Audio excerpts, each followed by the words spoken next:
पुणे महापालिकेमधील पथविभागातील उपअभियंत्यांच्या टेबलाच्या ड्रॉवरमध्ये 500 रुपयांच्या बंडलची मोठी रक्कम सापडली। त्यामुळे एकच खळबळ आता उडाली आहे। तर आम आदमी पक्षाच्या कार्यकर्त्यांनी रंगेहात पकडलेल्या उपअभियंत्यानं ही रक्कम माझी नाही असं सांगितलं, मात्र वेळ मारून नेली आहे।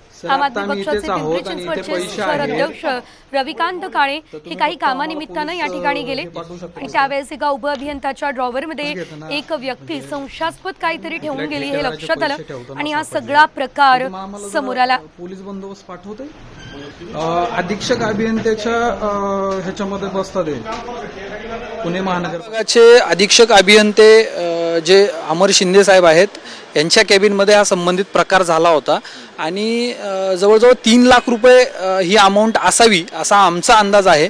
आणि आता जे काही उद्या बजेट सादर होणार आहे 2-3 दिवसानंतर या अनुषंगाने बहुतेक पुणे महानगरपालिकेच्या पूर्ण विभागांना पैसे पोहोचवण्याचं काम त्या ठिकाणी ठेकेदारांकडून चालू आहे असं त्या ठिकाणी आमचा आरोप आहे।